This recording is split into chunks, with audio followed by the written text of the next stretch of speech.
Hey everybody, Ian here. It is Wednesday, and I am miraculously recording on time this week, bringing you a video for your Paperboy collaboration channel. This week's topic is going to kind of be a dual topic. We're going to talk about coping with friends and family's reactions to coming out, and then we're going to talk about what's going on in Houston. So let's get right to it.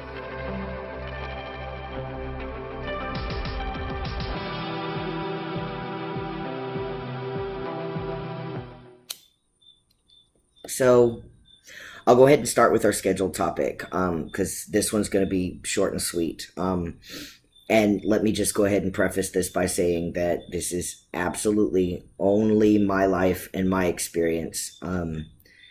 Unfortunately, I don't have a lot to say about this particular topic.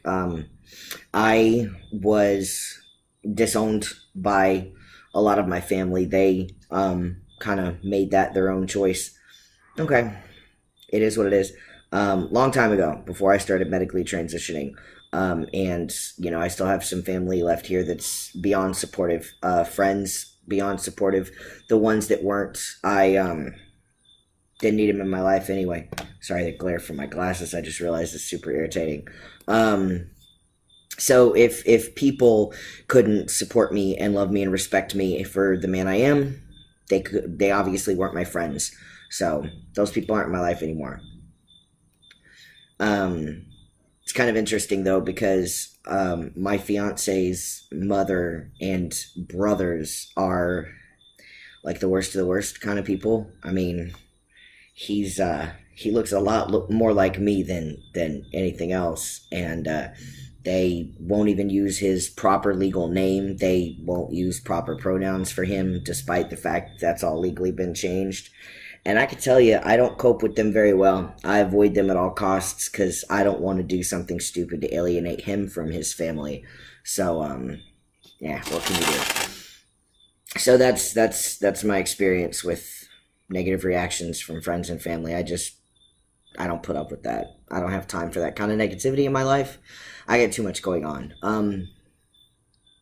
So for anyone who hasn't been living under a rock for the last week, us down here in Southeast Texas have been dealing with some shit. Man, let me tell you, Hurricane Harvey came in and hit the coast of Texas by Rockport, pretty much flattened it, leveled it, and because of it, the Houston area has gotten approximately 50 inches of rain in most places.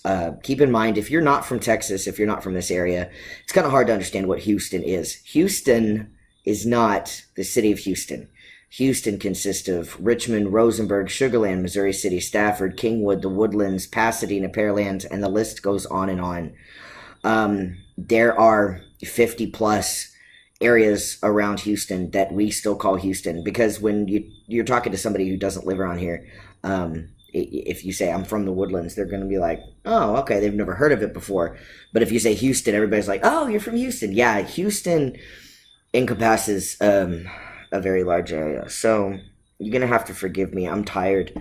Today was our first day of sunlight, and I've spent the entire day putting things back together and back to rights. I got really, really lucky. Our house and our cars didn't get flooded. We're actually on the opposite side of Richmond from where the Brazos River is, and although there was a lot of water in our area and it got really, really close, we didn't get underwater. But because it was a hurricane, we've got 5 grown men living in my house, and let's just say it stank like farts and feet. And everything had to be moved from my garden, my backyard, anything. My garden was the only loss. It was just too much water for it to take, so nothing survived back there.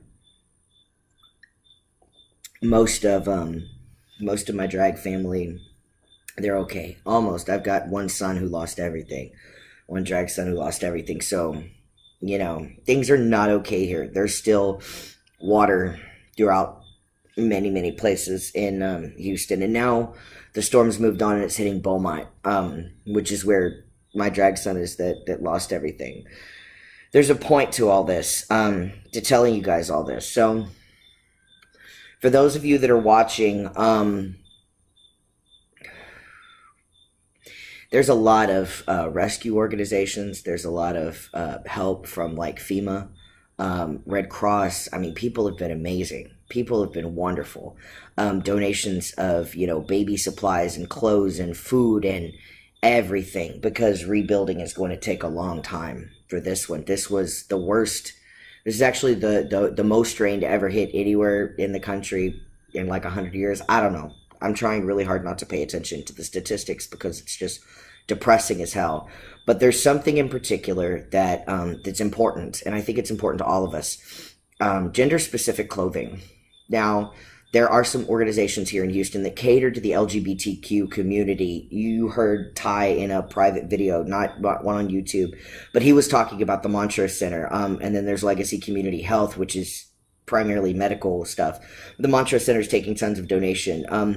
Unlike the Mantra Center, many places that do like, the clothing donations and whatever the case may be, they're just going to give you a bag of whatever. And this clothing is segregated by gender and it's segregated by size. So if you appear to be a small female, they're going to give you clothing for a small female, which probably is going to include panties and bras and dresses and shit like that. This is not okay for some of us, obviously. They don't have time to pick and dig through what they're giving to people. It's not their fault, but they don't think about the fact that how a person presents may not be how they choose to present. That might just be, the situation. So if you are in a position where you would like to help out, giving money or donations to places like the Mantra Center, like LGBTQ places, it would help people a lot tremendously. Also, feel free to reach out on a personal level to whoever you want. There's a lot of guys out there that have lost their binders. That's not going to be in donated clothing. You're not going to find things like that.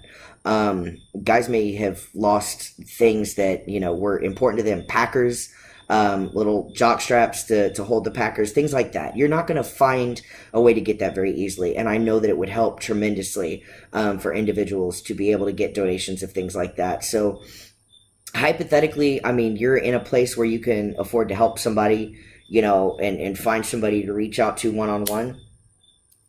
That would be something that would be amazing to somebody, and it would definitely make them feel a lot better and, have a lot less of a difficult time with this kind of thing.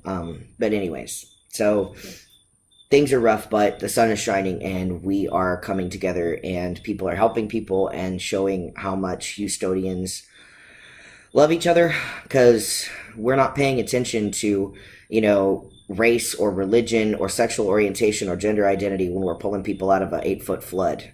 Nobody cares about that. We just help each other. So, if you are the type that prays, go ahead and do that. If you are not, light a candle, do whatever you do. Reach out to people who might stay locally or whatever, or shoot me a message. I don't care. I'm here. I'm stuck where I'm at actually for, the foreseeable future. So we'll just have to see how it goes. Anyways, I'm going to end this video before it gets too much more depressing.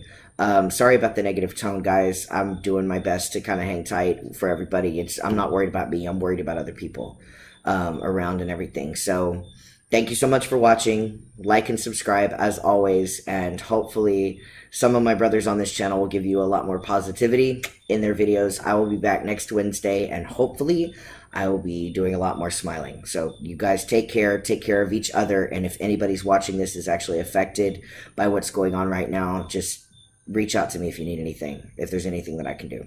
All right, see y'all next week.